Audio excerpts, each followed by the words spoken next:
nagsasalita ka na para kang, sorry sir, nagtatanga-tangahan. Salamat po sir. Pasensya na sir. Your Honor, with all due respect, Your Honor, I personally take offense of that comment, sir. I actually just did my duty, sir. At the time, sir, I believe na yun po yung kailangan kong gawin.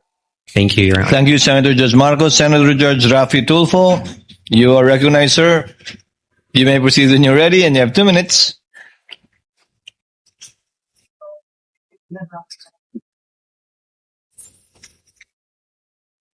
Mr. Witness, sakitin ba ang marami sa inyo mga informants? May mga malalang sakit ba sila? Sir, that I would have no personal knowledge po, sir. You should. Kasi ito, ang dami. 170,000, 50,000, 200,000 each informant. So para mabigyan nyo ng napakalaking halaga bawat isang informant pambili ng gamot, dapat magtataka ka. Anong gamot kayong bibili nito? Bilang isang intelihenteng tao, I know you're very intelligent, you're very smart. Did you not try to ask? O at least nagtaka? Baka may rheuma, arthritis, nagpapakimo. You should have asked. At kung mga bata nga, inquisitive yung mga bata, anong gamot ang bibilin mo? Paghingan mo pera ng bata, kunyari, Toy, pahingin pera, bili akong gamot. Anong gamot bibilin mo, kuya? Bata yun na, grade 1. Ikaw pa kaya? Why? At the time po, sir, I did not ask anymore kay Colonel Lachica, sir. Why not? Because, sir, I already gave I trusted what the security officer mentioned to me, sir. But it is your responsibility to know. Kasi ikaw ang pumipirma doon sa AOM. Sir, in terms of the responsibility to know, sir, I'm not sure, sir, if I'm the one who's responsible to know, sir. But the So task you're to not me, sure. That means, ayoko nang gumamit ng pangsalita. It's unbelievable. It defies logic talaga, really, sir. You're not really making sense at all. Anyway, move on tayo. Yung, alam mo naman sa DOH, nagbibigay ng libreng gamot. Meron kayong mga medical assistance program. yes, sir. Oh, ba't di nila kayo humingi sa DOH? In fact, by the hundreds of millions and billions, nag-expel lang dyan sa bodega ng DOH, natatapon lang. Sayang. So dapat humingi na lang kayo sa DOH.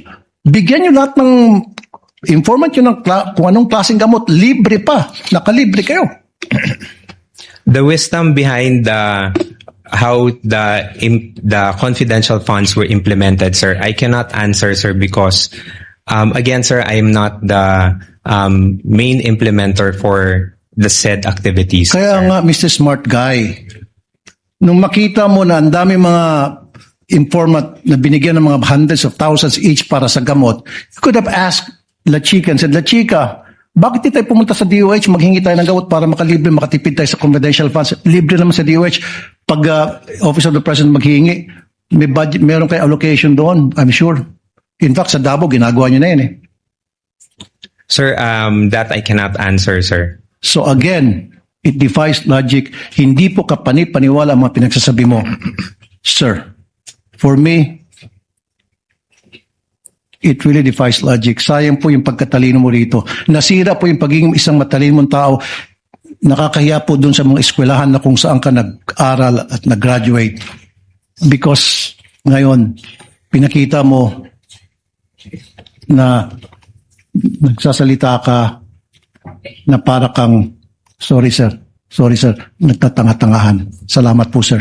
Pasensya na sir. Your Honor, with all due respect, Your Honor, I personally take offense of that comment, sir. I actually just did my duty, sir.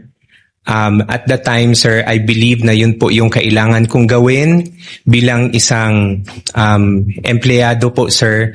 And I did my work, sir, based on what was tasked of me, sir, including the limitations that I can do to the duty that I will be doing, sir. So you're talking about limitation. Ikaw ang deputy COS and then malapit ka kay VP Sara and then pirma mo ang nakasaad doon sa AOM.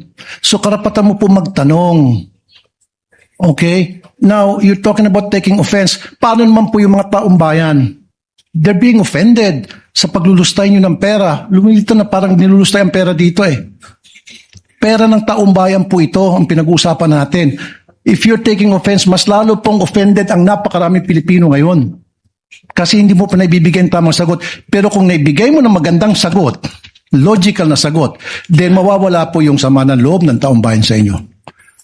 Sir, with all due respect, sir, I believe, sir, this matter of the confidential fund, sir, is still pending the final decision, sir. We are currently still submitting our motion for reconsideration on this one, sir, and we still have not received any final reply on this one. What I'm talking about, sir, is yung mga sagot niyo po, it defies logic para sa isang matalinong tao. Kasi kung ako, sir, pinesenta sa akin yung mga ganong klaseng dokumento at nagtanong ako at hindi nasagot ng maayos, I will resign. Kaysa naman makulong ako. Kaysa naman maipit ako ngayon tulad nangyari sa'yo at saka mga previous witnesses.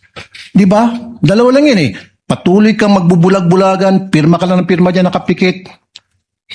Pero, ang consequence yan, maaari kang makulong, maaari kang makasuhan. Anything can happen. Or, mag-resign ka na lang. Kung ako, I will resign. Mapapahama ako dyan, ba't ako pipirma dyan? Bakit ako pipirma sa mga nakalagay pagong, piatos, pikit, etc., kung ano pa mga kengkoy na mga pangalan, I would not consent to that. Outright sabihin ko, pag hindi niyo may paliwanag sa akin, I will resign. Period. Thank you po. That was not a question, Mr. Orton. You need to answer. With the permission of Senator Judge Tulfo, may the chair replace the word nagtatanga-tangahan with feigning ignorance on the record?